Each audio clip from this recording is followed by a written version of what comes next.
Hello everyone, Shri IAS academy में आपका स्वागत है। जैसा कि आप जानते हैं कि श्री आईएएस एकेडमी ने आंसर राइटिंग सीरीज की शुरुआत की थी, जिसके अंतर्गत ऑलरेडी हमारे 697 पार्ट आ चुके हैं। ये हमारा पार्ट 698 है। अपने इस पार्ट में हम देखेंगे कि आपके द्वारा जो ये प्रश्न भेजा गया है, इसे किस तरीके से आपने लिखा और इसमें किन किन बिंदुओं को ऐड करने की आवश्यकता है। तो आपका प्रश्न है कि खाद्य अपव्यय एक वैश्विक समस्या है, किंतु यदि इस समस्या को बेहतर ढंग से संबोधित किया जाए तो भारत को इसे एक अवसर में बदलने का मौका मिलेगा। विवेचना करें। इस प्रश्न में 3 कोड वर्ड हैं, एक खाद्य अपव्यय, दूसरी वैश्विक समस्या और तीसरा यहाँ पे कहाँ गया आपका भारत। ये भारत, ठीक है। और विवेचना करना है आपको। आपने उत्तर लिखा है, मानव सभ्यता में भोजन का अर्थ केवल पेट भरना नहीं बल्कि अन्न को सम्मान देने की भी परंपरा नहीं होता है, परंपरा, ठीक है। या फिर जब आप ऐसे भी लिख सकते हैं, परम ऊपर बिंदी, ठीक है।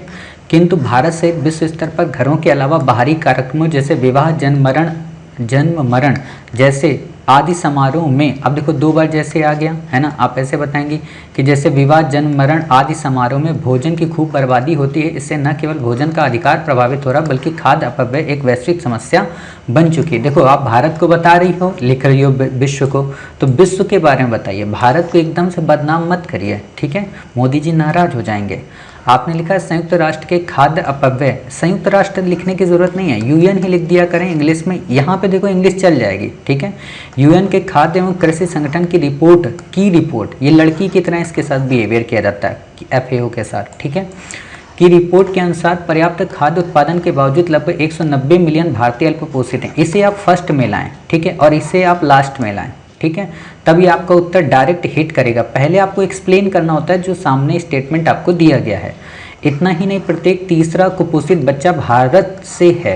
प्रत्येक तीसरा कुपोषित बच्चा भारतीय है। हालांकि भोजन की बर्बादी एक स्तर तक सीमित न होकर कई चरणों में होती है। अब आपने जब कई चरणों की बात की तो आपने इसको दिखा दिया, ठीक है। अब यहीं पे आप बता सकती हैं इस लाइन को चाहें तो, ठीक है, कि ये चरण कौन से। और फिर आप बताइए कि उपरोक्त चुनौतियों से निपटने या कहें कि इन चरणों के कारण कई सारी चुनौतियां उत्पन्न होती हैं, ठीक है, जो कि निम्नवत हैं। और यहाँ पे आप बताएंगे क्या, भारत में उत्पादित खाद्य पदार्थों का 40%, जैसे अब यहाँ पे पॉइंट आप लिख सकते थे, उत्पादित खाद्य पदार्थों का 40% उपभोग से पूर्व ही बर्बाद हो जाता है, जबकि खंडित खाद्य प्रणालियों और अकुशल आपूर्ति श्रृंखला के कारण वही फूड वेस्ट इंडेक्स के अनुसार भारतीय घरों में प्रति व्यक्ति प्रतिवर्ष लगभग 50 किलोग्राम भोजन बर्बाद होता है, ठीक है। आप इन दोनों को एक साथ कंपाइल करके लिखिए। साथ ही खाद्य अपशिष्टों को गड्ढे में फेंके जाने के उपरांत उसमें से निकलता, इतना डिटेल में मत बताओ, फेंक देने से वहाँ पे ग्रीन हाउस गैसों जैसे मीथेन का उत्सर्जन होता है, जो कि पर्यावरणीय रूप से काफ़ी नकारात्मक प्रभाव डालता है।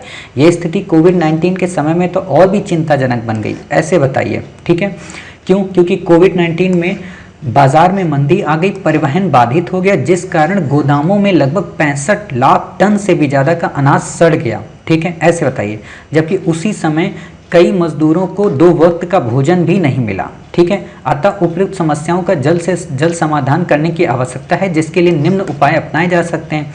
यहाँ पे आप बता दीजिए। अब यहाँ पे ऐसा डायग्राम मत बनाइए जैसे छोटा बच्चा नहीं होता है, ऐसे मत बनाइए, मतलब थोड़ा अच्छे से पेज मत बचाइए, 1 नंबर 2 नंबर 3 नंबर, ऐसे बता दीजिए कि घरेलू स्तर पर व्यवहार में परिवर्तन लाने की अवस्था, ठीक है। और यहाँ पे दूसरे नंबर पे बड़े बड़े क्यूटोज के माध्यम से सार्वजनिक स्थलों पर क्यूटोज लगाना। जैसे मैं एक बार एक पंगत में खाना खा रहा था, तो वहाँ पे बहुत अच्छी बात लिखी थी कि खाओ मन भर लेकिन छोड़ो ना कण भर। तो ऐसे विचारों को क्या कहते हैं, प्रचारित करना चाहिए। फूड बैंक जैसी अवधारणा, फ्रांस की तरह फूड बैंक की अवधारणा को यहाँ पे लाना चाहिए, लागू करना चाहिए। प्रौद्योगिकी पे इन्वेस्टमेंट करना चाहिए, खाद्य प्रसंस्करण या कोल्ड स्टोरेज को बढ़ावा देना चाहिए। ऐसे आप बता सकती हैं, ठीक है। और फिर आप बताएं कि अगर उपयुक्त उपायों को हम अपना लेंगे तो इससे न केवल घरेलू स्तर पर हम खाद्य सरप्लस को बढ़ा सकेंगे, बल्कि हम सस्टेनेबल डेवलपमेंट गोल्स, ठीक है, उसको भी फुलफिल कर सकेंगे। और जब आप उसको बता देंगे कि सस्टेनेबल डेवलपमेंट गोल, अब इतना डिटेल में आपको नहीं बताना है, ठीक है, इसको शॉर्ट करना है, वहीं पे पॉइंट में बस काफ़ी है। और निष्कर्ष और शॉर्ट दीजिए, ठीक है। जैसा मैंने अभी आपको बताया कि SDG 2 और SDG 3 या SDG 1 को यहाँ पे फुलफिल कर सकते हैं, क्लियर। तो इससे आपका उत्तर काफ़ी बेहतरीन हो जाएगा। शून्य ऐसे नहीं होता है, शून्य ऐसे होता है, ठीक है।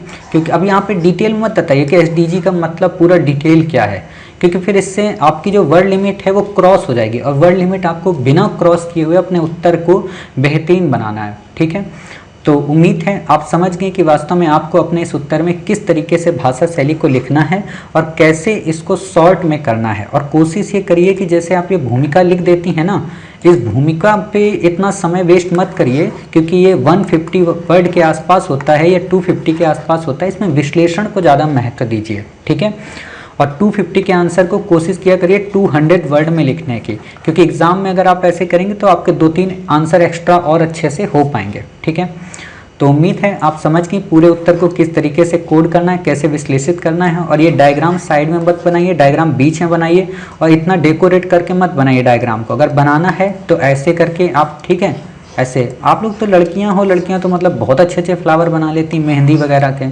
ठीक है, तो वैसे करके बनाया करिए डिज़ाइन वाली चीज़ें। उम्मीद है आप समझ गए कि आपको प्रश्न कैसे लिखना है। मिलते हैं आप ही के द्वारा भेजे गए एक नए प्रश्न के साथ, तब तक अपना ख्याल रखिए और स्वस्थ रहिए।